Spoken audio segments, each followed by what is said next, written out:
안녕하십니까. 제9과 이번 시간에는 성막과 복음에 대하여 공부하는 시간을 갖도록 하겠습니다.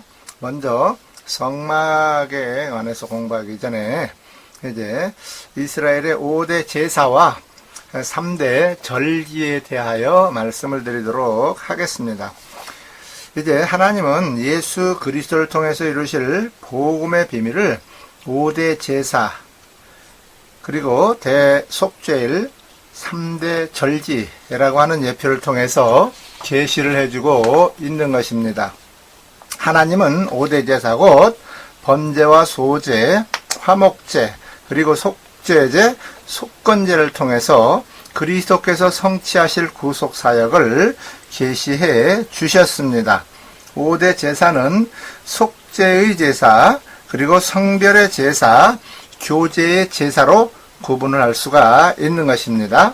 그래서 속죄의 제사는 속죄제와 속건제를 의미하고 성별의 제사는 번제와 소제를 의미하며 교제의 제사는 화목제, 즉 서원제와 감사제, 낙헌제를 포함한다고 말씀드릴 수가 있겠습니다. 자, 번제는 하나님의 만족을 위한 제사인 것입니다. 그리고 속건제는 사람이 죄를 알고도 고의로 죄를 범했을 때 드리는 제사이고, 속죄제는 사람이 죄인 줄 모르고 지은 죄거나 혹은 우발적으로 잘못을 범했을 때 드리는 제사입니다. 또 화목제는 하나님과 인간 사이에 교제의 다리를 놓기 위해 드리는 제사입니다. 첫 이삭을 볶아 찌은 것으로 드리는 제사로서 일종의 감사 제사입니다. 속죄 제사의 핵심은 1년에 한 번 드리는 대속죄일에 관한 규례입니다. 대제사장도 이날만 지성소에 들어오는 것이 허용이 됩니다. 대제사장은 속죄 제물로 수염소 2를 준비하고 그 중에 한 마리는 온 백성을 위한 속죄제로 드려지고 대속의 피를 속죄소 위에 뿌립니다. 이것은 하나님께서 대속의 피를 통해서 우리를 보신다는 것을 나타내고 있습니다. 여기에 복음의 핵심이 있습니다. 문설주에 뿌려진 대속 제물인 유월절 어린 양의 피를 보심으로 그 집을 넘어가신 것입니다. 그리고 다른 한 마리는 머리에 안수하여 죄를 염소에게 전가한 후 광야로 보냈습니다. 이것을 아사셀 염소라고 합니다. 이것을 시편 기자는 동이 서에서 먼 것 같이 우리 죄가를 우리에게서 멀리 옮기셨으며 라고 시편 103편 12절에 말씀하고 있습니다. 세례 요한은 보라 세상 죄를 지고 가는 하나님의 어린 양이로다 라고 요한복음 1장 29절에서 증거하고 있습니다. 그리고 3대 절기는 유월절과 오순절 그리고 초막절입니다. 3대 절기는 하나님의 구원 계획에 대한 요약이라고 할 수가 있는 것입니다. 유월절은 그리스도께서 유월절의 양이 되심으로 성취되었고, 오순절은 성령 강림으로 성취되었고, 이제는 초막절의 절기만 남았습니다. 초막절의 끝날을 큰 날이라고 이제 하는 것은 이제 광야의 장막 생활을 청산하고 약속의 땅에 입성하기 때문으로서 이것은 그리스도의 재림을 예표하고 있는 것입니다. 지금 우리는 초막절의 기간을 살아가고 있다고 할 수가 있습니다. 하나님께서는 이를 잊지 않게 하시려고 너희 중 모든 남자는 1년 3차 하나님의 택하신 곳에서 여호와께 보이라고 출애굽기 23장 14절에서 명령하고 계십니다. 자, 이제 성막의 구조와 목적, 영적 의미에 대하여 알아보도록 하겠습니다. 첫 번째, 성막은 성막들과 성소와 지성소 이렇게 세 부분으로 되어 있고 속죄를 필요로 하는 그 인간들에게 주신 그리스도의 모형인 것입니다. 출애굽기 25장 8절에 보면 내가 그들 중에 거할 성소를 그들이 나를 위하여 짓되, 그리고 9절에 무릇 내가 네게 보이는 모양대로 장막을 짓고 기구들도 그 모양을 따라 지을지니 라고 말씀하고 있습니다. 모세 율법과 함께 해주신 것이 바로 성막입니다. 성막은 성막들과 성소와 지성소 세 부분으로 되어 있는데, 성막의 기능은 첫째, 그들 중에 거할 성소, 즉 하나님의 집이라고 하는 것입니다. 둘째는 하나님께서 예배하는, 즉 교제하는 만남의 장소라고 하는 것입니다. 그리고 세 번째는 범한 죄를 이제 용서받는, 사함받는 것입니다. 율법을 온전히 지킬 수 없는 인간들에게 속죄의 핏부림이 여전히 필요합니다. 그러므로 성막은 육신의 연약함으로 말미암아 율법을 범하게 된 죄를 성막의 번제단에 와서 속죄제를 드림으로 사함을 받으라고 주신 것이라는 것입니다. 한마디로 율법이 정죄하고 죽이는 기능을 한다고 하면 성막은 대속을 하여 살리는 기능을 하는 것이라는 것입니다. 자, 두 번째, 성막은 임마누엘의 예표입니다. 이제 출애굽기 29장 46절의 말씀에 보면, 그들은 내가 그들의 하나님 여호와로서 그들 중에 거하려고 그들을 애굽 땅에서 인도하여 낸 줄을 알리라. 나는 그들의 하나님 여호와로라 라고 기록하고 있으며, 계시록 21장 3절에도 내가 들으니 보좌에서 큰 음성이 나서 이르되 보라, 하나님의 장막이 사람들과 함께 있음에 하나님이 그들과 함께 계시리니 그들은 하나님의 백성이 되고 하나님은 친히 그들과 함께 계신다, 이렇게 말씀하고 계십니다. 성막은 속죄를 필요로 하는 우리 인간들에게 주신 복음의 모형이고 그림자라고 하는 것입니다. 지상의 성막은 하늘에 있는 것의 모형입니다.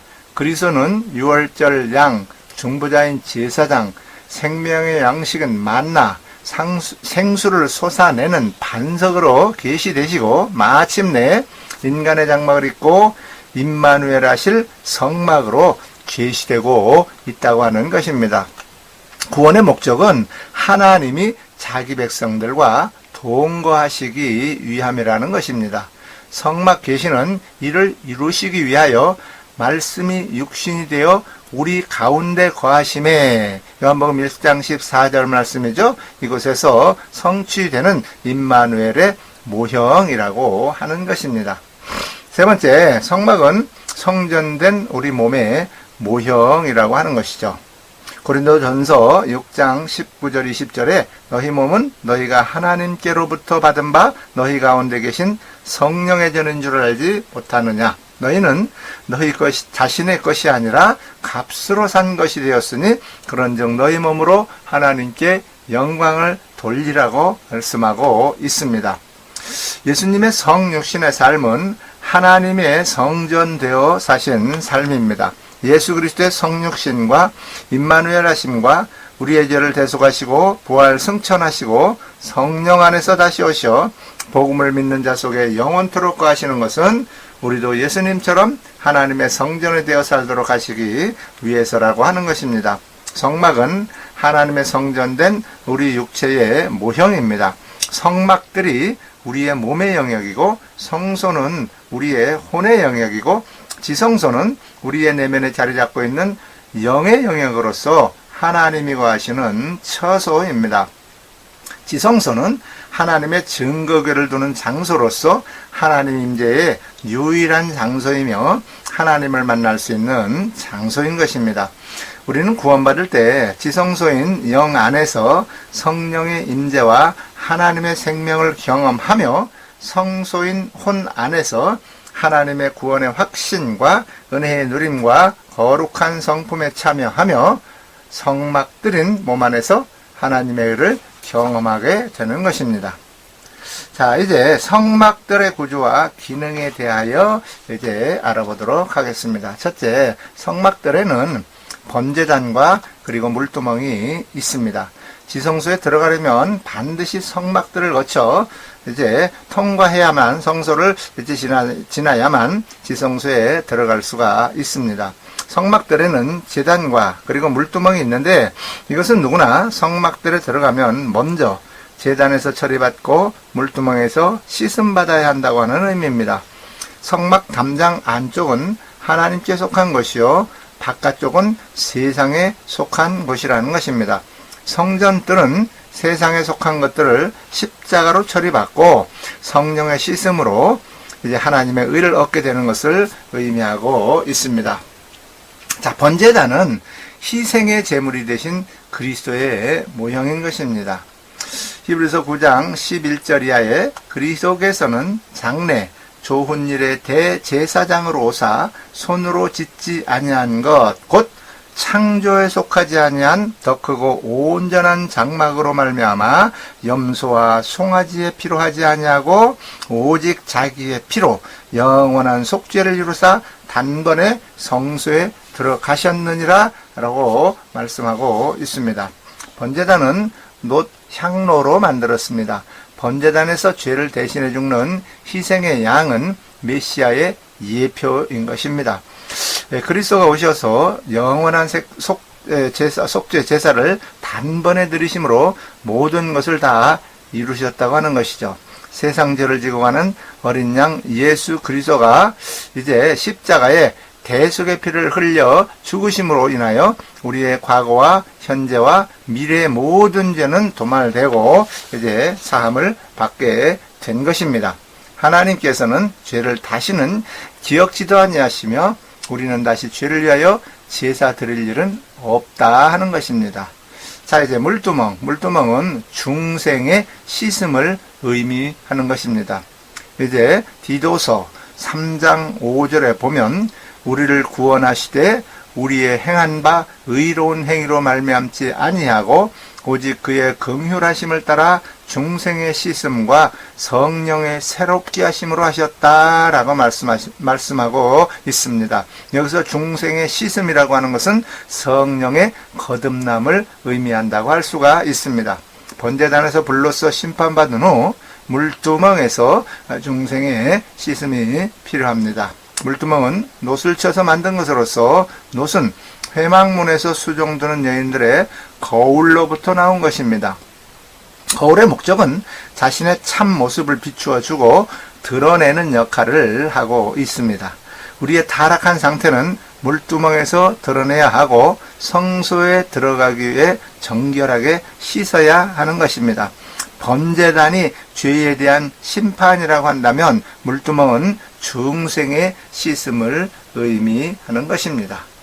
자, 이제 성소의 구조와 기능에 대하여 말씀을 드리도록 하겠습니다.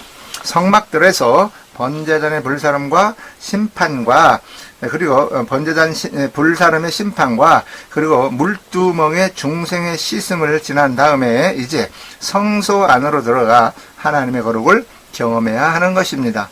성막들이 하나님의 의에 대한 체험이라면 성소 안의 체험은 성결에 관한 체험인 것입니다. 성소 안에 들어가면 이제 덕상과 그리고 등대와 분향단이 있습니다. 성소 안은 온통 황금색으로 장식이 되어 있습니다. 황금은 하나님의 거룩을 상징하는 것입니다. 우리는 성소 안에서 떡상의 공급, 등대의 빛, 향단의 향기로 하나님의 거룩을 누리고 하나님의 거룩한 본성에 참여하게 됩니다.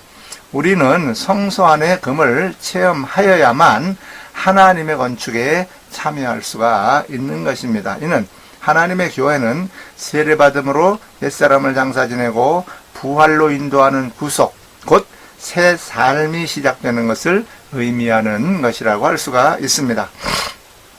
자, 이제 성막의 지붕 덮개는 4층으로 덮어져 있는데요. 성소는 사면에 차단되어 문도 없고 성막 지붕이 4층의 덮개로 덮여져 있어서 빛이 들어가지 못하도록 이렇게 되어 있습니다. 성막 덮개의 첫째 층은 고운 세마포로 되어 있고 세마포 덮개는 죄 없는 그리스도의 모형입니다. 성막의 덮개 둘째 층은 염소털로 만든 것입니다. 염소는 죄인을 의미하고 양들은 성도를 의미합니다. 염소털은 죄를 알지도 못하는 분이시지만 우리를 대신하여 죄가 되시고 우리 죄를 위하여 십자가 위에서 죽으신 그리스도의 모형인 것입니다. 성막 덮개의 그 세 번째 층은 수 양의 가죽으로 붉게 물들여 만든 것입니다.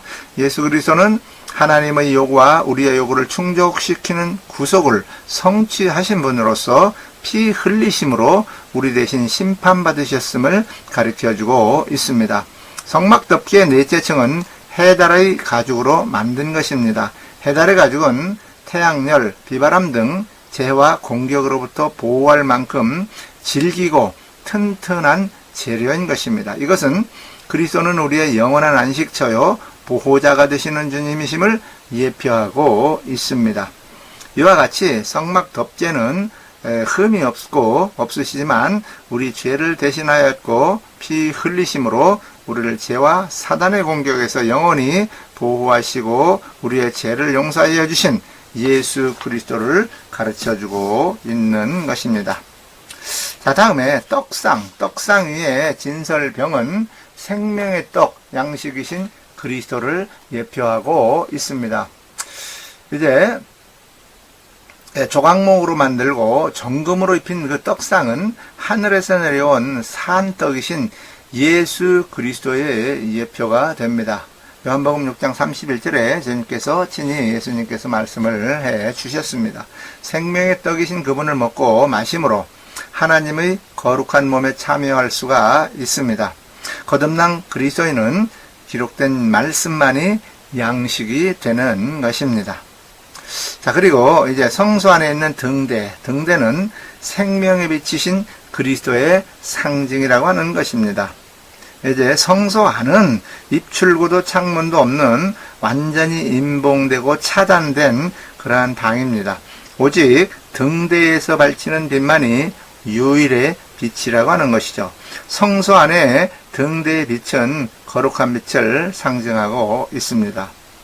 등대는 그리스도의 모형입니다. 예수 그리스도는 세상의 빛이 되셨고 성도는 빛의 자녀들이라고 하는 것이죠. 또한 등대는 말씀의 모형이고 교회의 모형이 되고 있습니다. 빛된 교회, 빛된 성도라고 하는 것입니다. 분향단은 그리고 이제 성도들의 기도를 기다린다라고 하는 것입니다. 향단은 아침 저녁으로 불을 정리하고 켤 때에 향을 사르게 되어 있습니다. 향단은 첫째는 예수 그리스도께서 하나님 우편에서 우리를 위하여 드리는 기도와 제사인 것입니다. 둘째는 성도들이 하나님 앞에 드리는 예배와 기도입니다. 성도의 기도는 하나님께 드리는 향입니다.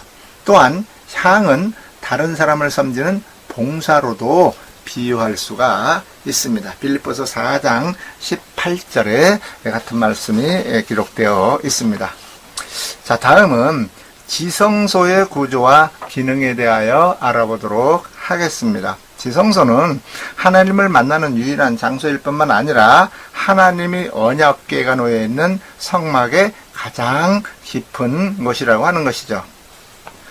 자, 성막 안의 휘장, 이제 우리의 육신, 본성과 자아를 상징하고 있는 것입니다. 마가복음 15장 38절에 이에 성소 휘장이 위로부터 아래까지 찢어져 둘이 되니라 이렇게 말씀하고 있고, 히브리서 10장 19절과 20절에도 그러므로 형제들아 우리가 예수의 피를 힘입어 성소에 들어갈 담력을 얻었나니 그 길은 우리를 위하여 휘장 가운데로 열어놓으신 새로운 길이요 휘장은 곧 그의 육체니라 라고 말씀하고 있습니다. 휘장은 성소와 지성소 사이에 가로막혀 있는데 휘장은 예수 그리스도의 육체를 의미합니다. 그 휘장을 넘어서만이 지성소에 들어갈 수가 있는데 그 지성소에 들어갈 수 있는 사람은 오직 1년에 한 번 대속죄일에 대제사장만이 피를 들고 들어갈 수가 있었습니다. 성소의 휘장은 예수 그리스도께서 십자가상에서 다 이루었다고 말씀하시는 순간 휘장이 위로부터 아래까지 찢어져 둘이 되었다고 말씀 기록되어 있습니다. 이것은 예수님께서 우리의 죄의 값을 대신 지불하심으로 우리의 속죄가 완성되었고 의롭다함을 받게 된 것을 의미하는 것이고, 또한 지성소로 들어가는 길을 열어놓으신 것이라고 하는 것입니다. 휘장은 우리의 육체의 옛사람과 육적인 성품을 예표합니다. 그러므로 지성소의 휘장이 찢어지듯이 우리의 육적 본성과 자아도 파괴되어야 지성소에 들어갈 수가 있는 것입니다. 그리고 휘장이 위로부터 찢어졌다는 것은 그것이 인간에 의해 이루어지지 않았다는 것을 말합니다. 예수 그리스도께서 십자가 대속의 보혈을 흘리신 때에 하나님께서 온 인류의 죄를 사하신다는 것을 선포하시고 증거하신 것이라는 것입니다. 다음 속죄소. 속죄소는 하나님의 의로운 율법을 완성, 성취하신 그리스도를 의미하는 것입니다. 증거궤는 하나님의 임재가 있는 거룩한 궤이며 그리스도의 상징입니다. 이 증거궤는 법궤와 그 덮개를 덮고 있는 속죄소 두 부분으로 구성되어 있습니다. 증거궤의 가장 중요한 부분인 속죄소는 법궤를 덮고 있는 뚜껑, 덮개라고 하는 것인데, 이제 속죄소는 법궤를 완전히 덮고 대제사장은 번제단의 피를 가지고 들어와 속죄소에 뿌렸습니다. 이것은 예수 그리스도께서 우리의 속죄소가 되셔서 율법의 요구를 완전히 이루셨고, 그리고 율법의 정죄에서 해방시켜 주신 것을 의미하는 것입니다. 그리고 거기서 하나님이 우리를 만나 주시고 말씀하고 계신 것입니다. 자, 지성소 안에는 지성소 안에 있는 그 법궤는 그룹들 사이에 저장하신 만군의 여호와의 이름이라고 하는 것입니다. 이제 법궤는 바로 예수 그리스도의 모형인 것이죠. 법궤를 만드는 데 사용된 썩지 않는 조각목과 정금은 예수 그리스도의 인성과 신성을 의미합니다. 법궤는 언약궤 또는 증거궤라고도 합니다. 언약궤라는 말의 뜻은 영생이라고 하는 말이 이제 영생이라고 하는 의미가 담겨 있습니다.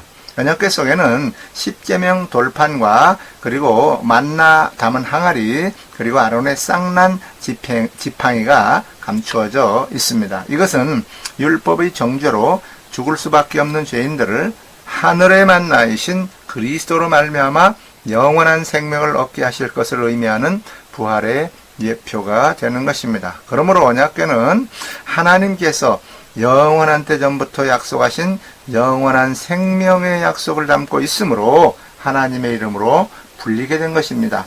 다시 말하면 언약궤는 하나님의 구원을 의미하는 것으로 우리를 죄에서 구원하실 자 곧 예수 이름을 나타내는 것입니다. 사무엘하 6장 2절에 보면 다윗이 일어나 자기와 함께 있는 모든 사람과 더불어 바알레 유다로 가서 거기서 하나님의 궤를 메어 오려 하니 그 궤는 그룹들 사이에 좌장하신 만군의 여호와의 이름으로 불리는 것이라 이렇게 기록되어 있습니다.